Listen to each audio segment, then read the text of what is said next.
Ladies and gentlemen, boys and girls, and those who don't identify as either, you are listening to Ratchet and Respectable from London.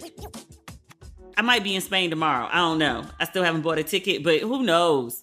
It's like raining and cold in London. It is July 24th, the height of summer, and I'm walking around in a full Jordan sweatsuit with my hood pulled over my head. It's cold here. And it's supposed to be cold all week. Is this y'all summer? This is how y'all do summer? I know it's London. I've lived here before. I didn't know it was going to be like this in summer. I moved to Paris in 2 weeks. I can't wait. Paris has sun. Spain has all the sun. They got too much sun. It's 105 degrees in Sevilla. They have a little castle that has been on my bucket list forever and a day. I want to see this little castle so bad. I'm not going to see the castle in 105 degrees. I don't want to see nothing in 105 degrees. I went to Vegas to see Usher in the summer. It was hot as shit. The Usher is not in Sevilla. That's not the point. The point is, remember last week, I was like, I'm not going to see the Barbie movie. It's just not going to happen. It's not my fare. I'm not the audience for it. I said I'd watch it when it came on Netflix or HBO or one of the streamers. I was adamant about it too. Mad people wrote in and was like, D, you need to go see the Barbie movie. I was like, the Barbie movie? Really, y'all? The Barbie movie? And they were like, D, you need to go see the Barbie movie. They were like, it's made for you. You'll love it. It's feminist. It's woke. It's fighting the patriarchy. And I was like, the Barbie movie? The Barbie movie. Here's what convinced me. There's a gentleman that listens to the podcast. We don't have regular interactions. I don't know if we've had an interaction before, but he slid in my DMs and not in the way you would think. He was like, hey, you need to go see the Barbie movie. And I was like, huh? He was like, I got an 8-year-old daughter. It's like laugh out loud funny. You really need to go see the Barbie movie. Enough people had talked about this movie. And I'll be honest, I thought this was going to be a case because there's so much marketing for the Barbie movie. I thought it was a bit of overkill. It's everywhere in London. And Barbie's not a British brand. And they're pushing it so hard. It's a global marketing push for this movie. And I was like, yo, I wonder if this movie's even going to do numbers. Like, is this going to be a case where they do all this marketing and the movie is a flop? Honestly, I thought it was going to be a flop. Just in opening weekend, I want to say, did it do 155 million? Is that the number that I read? It's doing numbers. I did all my maintenance this morning, and when I came out of my last appointment, it had started to drizzle, and I didn't want to come home and just sit in my apartment. And I only have 2 weeks left in London, so I'm trying to be outside and see London and take advantage of the time that I have left. So I was like, well, what can I do in the city? And since it was drizzling, I was like, well, let me go to the movies. I went to the movies twice. I told you I went to see, or maybe I didn't. I haven't talked to you since Friday. I went to see Mission Impossible on Saturday. It was raining then too. I only go to the movies for big movies. Mission Impossible, you know how I love action flicks, so that made sense. But I had, again, no intention of seeing Barbie. But it was raining. I checked the theaters near me. There was a showing in 20 minutes, and I was 15 away. I was like, well, you know what? Let me go check out Barbie. And did. And low-key, I didn't love it. I've seen people raving about it. It was solid. It made me think. To the point, I'm not going to go back to theaters to see it. But when it comes out, I'll probably watch it a couple times to make sure I catch everything. It had depth. The Barbie movie. I know a bunch of people are listening and be like, I told you. You told me when you were talking to the podcast. You didn't actually tell me. Or most of y'all. Some of y'all did actually tell me. That's not the point. The point is, I was wrong. You were right. The Barbie movie actually was good. I'll tell you what also pushed me to see it. A bunch of Republicans, because the actors can't do the red carpets and push the films anymore because of the strike. So there were some conservative Politico types. It was a husband and wife. I don't remember their names, nor do I care enough to go look them up. But they went to see the Barbie movie and they did mini reviews with the promise of saying more later. They were like, it's Barbie and it was supposed to be fun and girly, but actually it was woke and fighting the patriarchy and feminism. They say feminism like it's an F word, like it's a really bad thing. And I was like, fight the patriarchy, feminism, and wokeness, in the Barbie movie? But they hated it. They were so riled up about it, about emasculating men. I was like, really? This sounds like my kind of fare. Not the emasculating men I don't care to do that. But usually when people talk about like, oh, men are being emasculated, they're really not. It's just women are being censored. And then people call that emasculating men. And I was like, this actually sounds intriguing. I was like, still I ain't going to see it. Till the father of an 8-year-old, he was like, yo, you really need to go see that shit. It's not a dissertation. That's not the word I want to do. A pondering about patriarchy and women's roles. And also, I don't know if this was intentional or not, but kind of how like men screw shit up. Like they don't know how to share, for lack of a better word. Like their egos get in the way and they just want to dominate shit. And it's like you can insert yourself and you can take up more space without sucking everybody else's space out of the room. That balance I find is really, really difficult for a lot of men. They don't know how to like be more without like making someone else feel less. Issa's role in it was really small. And I'm happy Issa got a job. And I'm happy Issa's working. I'm happy Issa's in a blockbuster. I want Issa to cash all of her checks. I just, personally just wanted more Issa. She's the president of Barbie Land. Like, she's a big deal. But she really didn't have, like, a lot of lines. She wasn't very pivotal to the storyline, which I was like, it's Issa fucking Rae. I was like, you hire Issa fucking Rae just to give her 5 lines? I mean, cash the check, sis. Cash the check. But still, I'm like, you hire the Issa. Let the Issa do what the Issa does. Let her steal some scenes. Take up some space. I think I forgot how feminist Barbie is. And at one point, I actually did think of Barbie as very feminist. I think there was a big shift in the conversation in the way people spoke about Barbie until the movie came out. I think when people would speak of Barbie, they would talk about like her dimensions and how if she was a real woman, she would literally be unable to sustain herself because her waist is too small. And a lot has been made about Barbie's, her physical size and the messaging that she sends to girls and women about weight and appearance and proportion and things like that. And I know the movie is produced by Mattel, so they have like a vested interest. But the movie made a really strong point about Barbie's feminist leanings. Until Barbie, little girls didn't have an adult doll to play with. You played with baby dolls. You cosplayed at being mom. And then you get Barbie. And although she originally started as like a doll in a swimsuit, she eventually becomes so many more things. Like Barbie's an astronaut, Barbie's a judge, Barbie's a ballerina, Barbie's a doctor, Barbie's a nurse, Barbie's a pilot. Barbie is literally anything that you can imagine.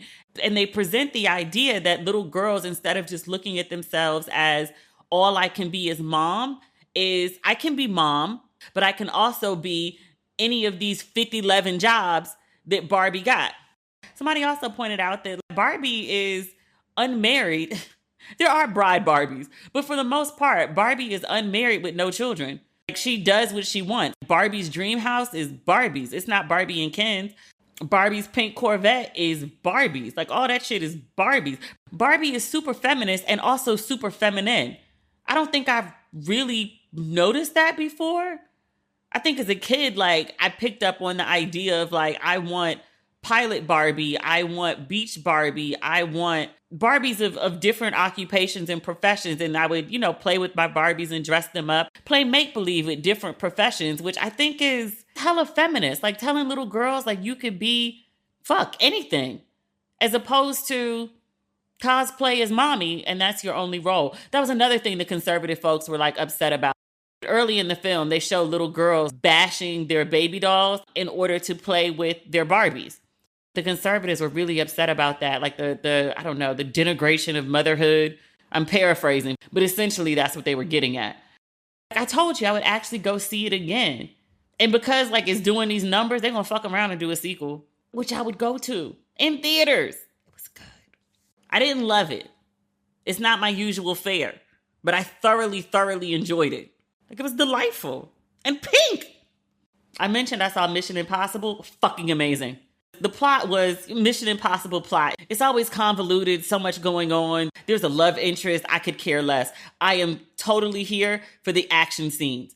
There is this long-ass car chase through Rome. Amazing. Only to be topped by a train derailing, which is in the trailer. I'm not giving anything away. Amazing. It's one of the best action sequences I've ever seen. Like, I was yelping in the theater.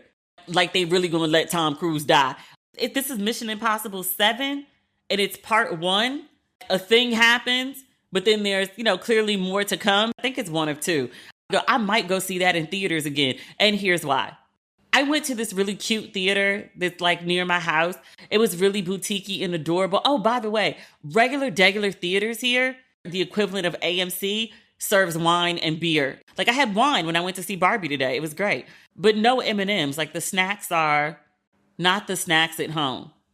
I know I'm not at home, so I shouldn't expect the snacks at home. But they were, I like my movie theater snacks. I like my big ass bucket of popcorn with a whole bunch of butter. I asked the lady today just on a whim, and I was like, do you have butter for the popcorn? And she was like, no, we have salty, we have sweet. I'm good, thanks. But really cute theater. It was like watching it in my living room, because like the screen wasn't that big, but then also watching a not big screen, but then watching it from like way across the room. Cause I was like, oh, it's row 8. I'll be fine.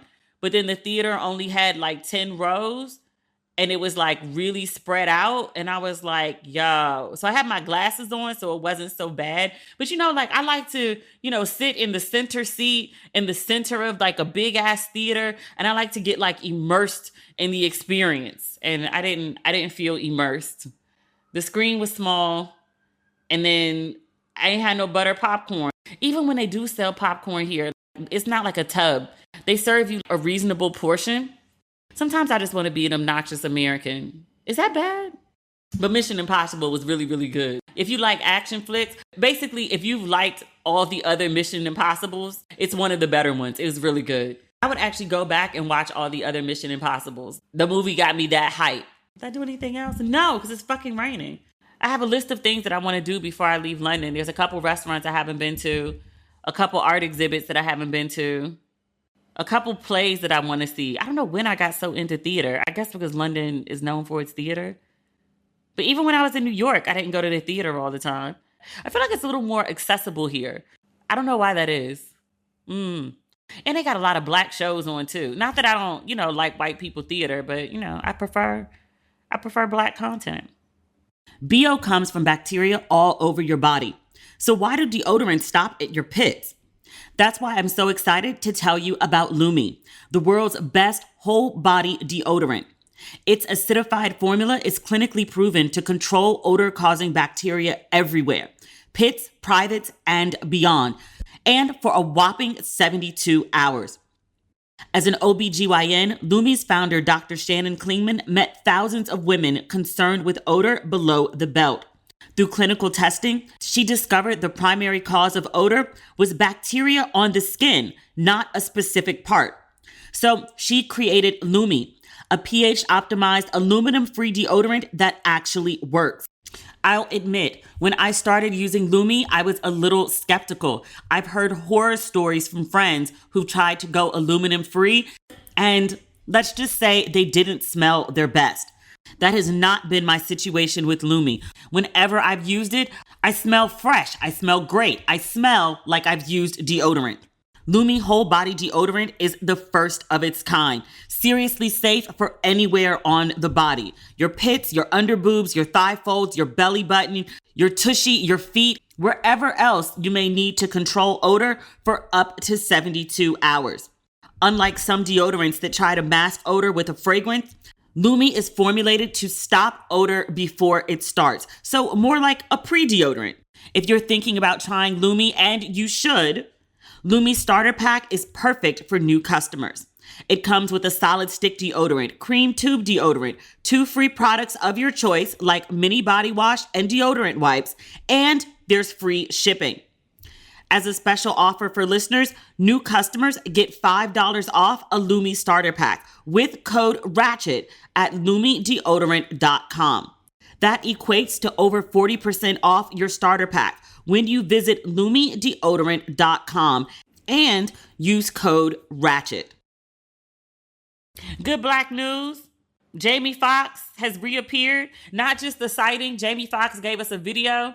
He posted on his social media. He thanked folks for their support, their prayers, their well wishes. He did hear us. He heard our cries and our prayers, our well wishes for his well-being. Maybe like a 5-minute video. He went on for a little bit, longer than I expected. And I could tell he was sick. I mean, one, he looks different. He's a little lighter. He lost a lot of weight. His face is very much slimmer. Even if he looked exactly the way that he did before he got sick, I would know because of the way he was speaking. There's a tone people take on after they've been through some shit.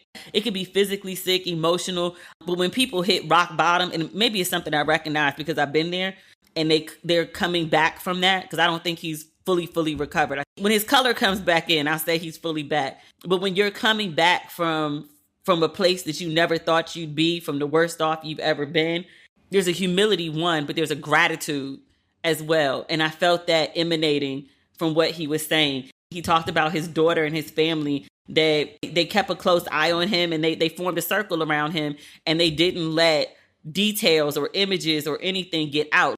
Jamie said in the video, he said, I could have said something earlier. He's like, but I was messed up. And he said, I don't want y'all to see me like that. Which, brother, you don't have to show us nothing now. I appreciate that you made the video, but you didn't have to. I appreciate that you wanted to say something to the fans, but this is not something he had to do. But he said of his daughter, specifically, he said his daughter, and then he said family, and he said, they protected me. And it was something about the way he said it. It's just, I know that feeling. And I was like, woo, woo. I'm glad he's still with us. I could just tell by the way he spoke. And he said he was down bad. That's paraphrasing. I'm not quoting him. But I'm happy Mr. Foxx is back with us. I prayed for that man. Y'all know I prayed for that man, because I prayed on here for that man. I told y'all when I first heard Jamie Foxx was ill, I was like, oh no. I didn't know I cared about Jamie Foxx that much. I mean, I knew I liked him, but I didn't know, like, I felt like a deeply visceral feeling about Jamie Foxx. Turns out I do. I seen y'all crazy asses talking about that's not really Jamie Foxx. That's AI, the video. And y'all were like, that don't really look like Jamie. The face isn't right. The color isn't right. It's AI. It's a clone. Y'all in these conspiracy theories gotta fucking stop. The man was sick. He lost some color. Whatever was going on in his body, whatever medicines they were giving him, the man was weak. He wasn't outside. His melanin drained. Y'all sound crazy. They cloned him. He actually talked about it too. He was like, yeah, I saw people saying I'm a clone. Really? That nonsense actually reached Jamie Foxx? Oh, God. I rewatched They Cloned Tyrone. I think I watched it the morning that I recorded last week's episode. And I was like, I need to watch it again because it wasn't holding my attention. I watched it again. It still didn't hold my attention all the way through. Like, maybe I'm just not the sci-fi, conspiracy, blaxploitation, because it's all of those things. Maybe I'm just not the audience for it. I thought it was better the second time around. And I'll probably watch it again just because I think John Boyega is an amazing actor. I keep watching parts of the press run that he did for this film before the strike happened. The actors can't promote films right now because of the strike. But I keep seeing all these clips of John Boyega. It's like John Boyega as like himself, obviously, like doing interviews. And then they show his character from the film. And I was like, yo, the range, my dude, the range for you to go from you to the nigga you played in that film. Like, you're a drug dealer clone. And then you're also like, you know, Hollywood royalty and British. I was like, yo, the man's range is out of this fucking world. I probably watch it again just to look at John Boyega, even though I don't find him the most attractive in this film. But, you know, John Boyega on his worst day is still like MF John Boyega. Y'all saw that video of Erykah Badu trying to steal, not even trying to steal, stealing John Boyega from me? She was on stage at a concert and she just randomly started talking about John Boyega. She was like, y'all watch Star Wars? And then started talking about this fine John Boyega and then moved on to something else. And then John Boyega's thick ass appeared on the goddamn stage. And I was like, are you kidding me right now? Erykah Badu was just up there singing her heart out. And John Boyega's just waiting in the wings. And then he finally came over. I think she genuinely didn't know he was there. Because the way she was acting and carrying on, she was like, oh, I got to finish the song. And then she was distracted. And then she was like, clean him up and put him in the bus for me. I'll be there. Only Erykah. If I lose John Boyega to Erykah Badu, I can't be mad. She's a very enticing woman with the big old booty, too. And a cute face. You win some, you lose some. He fine as hell. Just nice and thick. Just warm. Wide. Whew. There was something else we were supposed to talk about. John Boyega, the Barbie movie, Jamie Foxx. Oh! So look, how I want to get into this. I don't know all the correct terminology. Sometimes I hesitate to talk about certain issues because I don't want to sound ignorant. I don't want to, in my attempt to make a point that is inclusive, use the wrong language and end up being offensive. Even with my heart in the right place, I don't want to do damage. I really don't ever want to do harm. So sometimes I avoid speaking about certain issues because I realize like I'm not as informed as I need to be. Here's where we're going with this. There's a video that's been circulating by Just Hilarious. It's a response video to a trans woman who was speaking about, and this is just the clip that I saw. I don't know what her whole conversation was, but in the clip that I saw, she was speaking about cis women, CIS, and she was saying that cis women don't have a monopoly on periods or childbirth. And then I saw Jess Hilarious's reaction. It was all stitched together in the video clip that I've seen. Jess Hilarious, if you're not familiar, there's a lot of non-Americans and people who are outside of social media culture that listen to the show. Jess Hilarious is a comedian. She's really big on social media. She has about 5 million followers on Instagram. And she's also the new host of The Breakfast Club with Charlamagne, DJ Envy. Angela Yee used to be the woman who was part of the trio. She departed not so long ago, and Just Hilarious is her replacement. I point that out to say that she has a big following and a really big reach. But Just Hilarious saw this video of the trans woman speaking about menstrual cycles and pregnancy and womanhood, essentially. And she had this reaction, a very big reaction, a very visceral reaction. And watching her speak, and I was like, what is she so fucking riled up about? You this mad over a woman talking about periods and pregnancy? I don't define my womanhood by bleeding once a month. I don't define my womanhood by whether I can or cannot get pregnant or produce life, having a womb. These are not things that I think about on a regular basis. It is not because I don't have kids. It's just not how I define my womanhood. And thinking about how to have this conversation on here, like I was actually thinking like, well, how do you define your womanhood? The thing is, I don't. I just am. I just am a woman. Like that's just it. I don't think there's one particular thing that I do or don't do that makes me feel like a woman. And even if it did make me in particular specifically feel like a woman, if there was another woman who didn't do that thing, it wouldn't make her less of a woman. So I don't know how to actually like define womanhood. Just to be like, oh, well, I bleed once a month. Like, okay, well, when my menstrual cycle stops, will I still be a woman? Like, yeah, I have the ability to give life. Like, I still have a period. Shit's heavy as fuck. I don't know what the fuck is going on in my body. Nobody warned me about this shit in your 40s, but that's neither here nor there. But like, yeah, like I can still create life theoretically. I've never really tried, but I think I could if I wanted to. I don't know. But if I can't, I've never looked at anyone's grandmother. And I mean like a grandmother in her like 60s or 70s, because sometimes you could be a grandmother in your 30s. I've never looked at anybody's like grandmother or great grandmother, if you will, and thought of her as less of a woman because she no longer has a period and she's no longer able to conceive children. Defining womanhood that way just seems very narrow.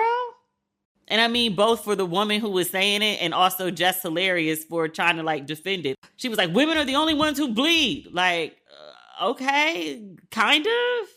I think the woman who made the video about periods and women and saying cis women don't have a monopoly on a cycle or pregnancy, I think the point that she was making was that, yes, so cis women have periods and can be pregnant, but also this is something that's available to trans men, also people who are non-binary. I think whether you agree depends on whether you acknowledge non-binary people or trans people. And maybe that's where Jess was coming from. I'm giving her grace and saying maybe, because she specifically was like, you think that you're this or that other than what you were born. Again, paraphrasing. That rant was so hateful. I really don't want to go listen to it again. I wish you could have seen my face. Like, I was horrified listening to that. She said something like, people who think that there's something different than what they were born as, they're crazy, they belong in straitjackets. And I was like, yo, what the fuck are you saying? So, you know how as Black people, we watch white people get into this like hissy fit tizzy about being replaced and their fear of the browning of America. I'm thinking specifically of the idea of replacement theory, which sounds nuts until you see those white men. Was it Virginia? Where it was like the white men with the torches and they were literally chanting, Jews will not replace us. And we were like, are Jews trying to replace you? Like, is that what you think?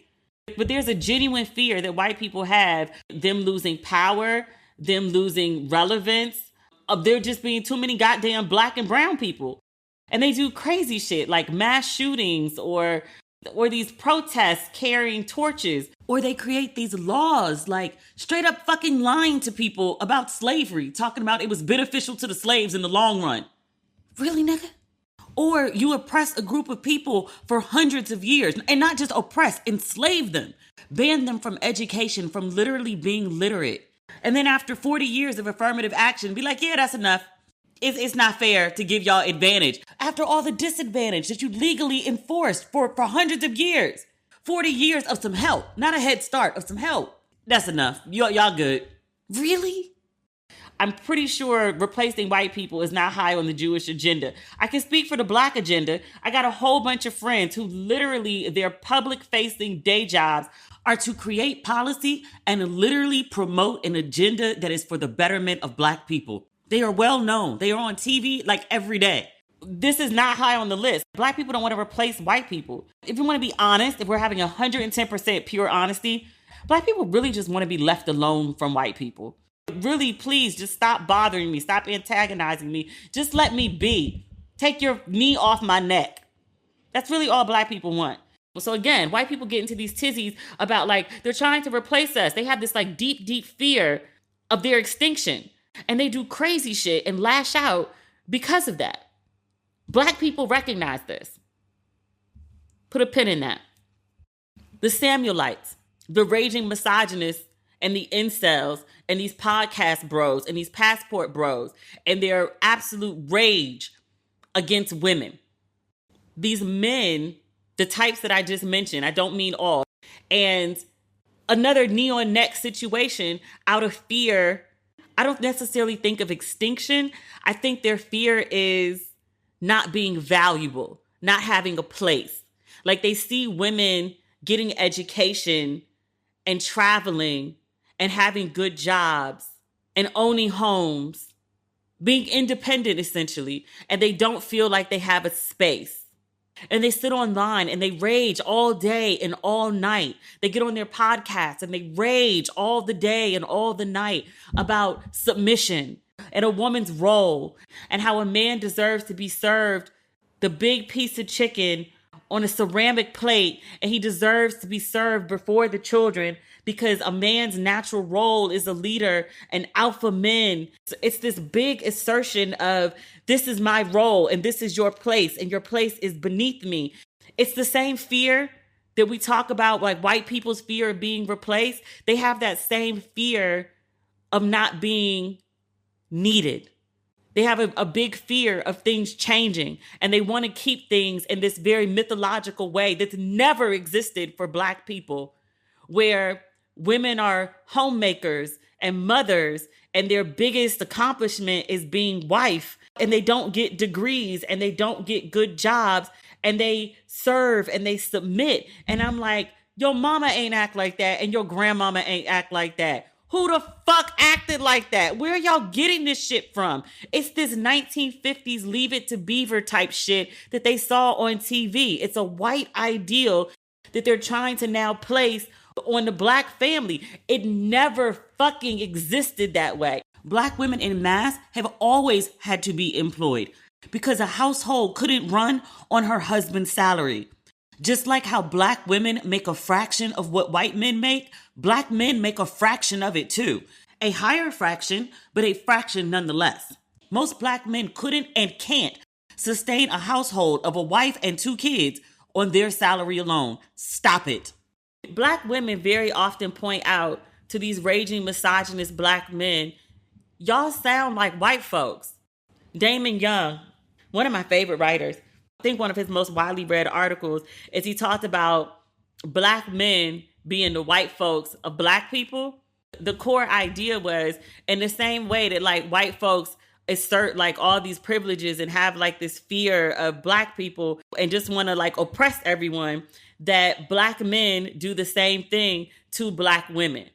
Can I suggest to black women, not all of us, but many of us, because Just Hilarious had a whole lot of likes on that video, most of them from black women. We have a third eye and that we can see black men's sexism. And we have a third eye where we can see white people's racism and we can make a comparison between the two and be like, that's the same shit. You know what else is the same shit? The way we be acting about trans women. That same fear that white people have about being replaced and that these misogynistic black men have about not being needed and being emasculated and losing their space and their sense of self. We acting just like them in the way that we talk about trans women. Trans women are not a threat to us. The progress of trans women, the visibility of trans women is no more a threat to us than the progress of women is to men, or the progress of black and brown people is to white folks. It really ain't got shit to do with us. Black and brown people just want to thrive. We're not trying to take white folks' jobs. We just want to work. We want to be the best that we can be, and we want to have the opportunities to be that. We want white folks to take the knee off our neck. We'll figure out the rest from there. With the misogynists, the incels, the Samuelites, and all this ranting, women don't particularly want their approval. We don't want to replace them. To be quite honest, we don't want to not want them. In a perfect world, we'd actually like to engage more with black men. But the constant oppression, the knee on the neck, it makes it sometimes impossible. Like I can't even hold a conversation with you. You see me as subhuman. I can't really talk to you when you don't even recognize my basic humanity. That I might have dreams and ambitions and desires for my life that don't include serving you or submitting to you. It gets real complicated to build with you when you see my primary function is how to be in service to you. It's a mindset that interferes with the progress of black women and in addition to also the progress of black people. We cannot get ahead as a community, as a race, when you have half the population wanting to oppress the other half. Can I suggest to you, if you can acknowledge those two things about what we want from white folks and what we want from men folks, that it might be very similar to what trans women want from us?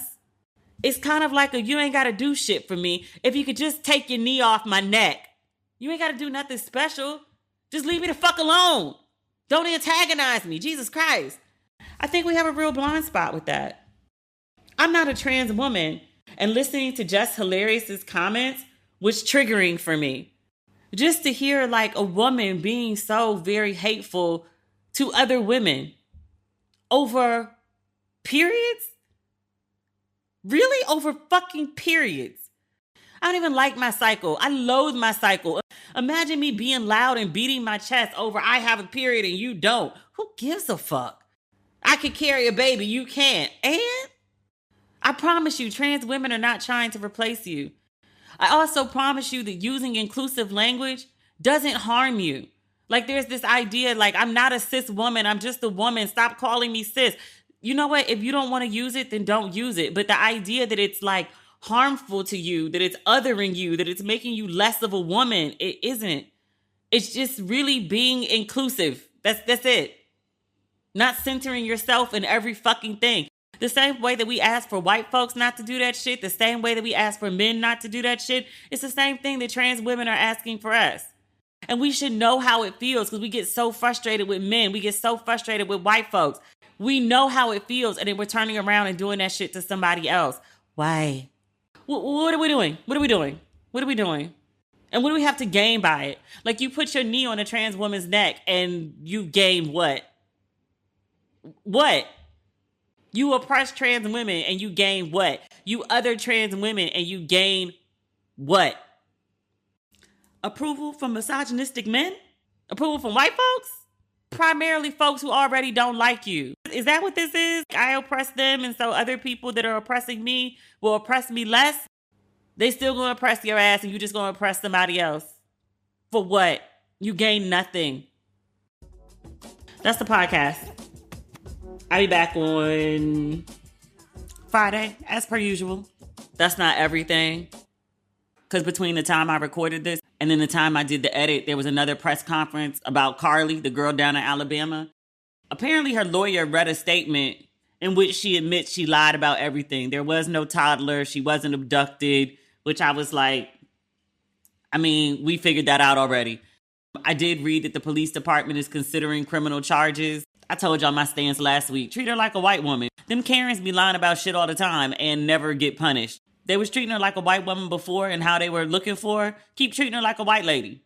The girl did some dumb shit, but let this black girl get a pass. We as a people deserve it. All right, bye.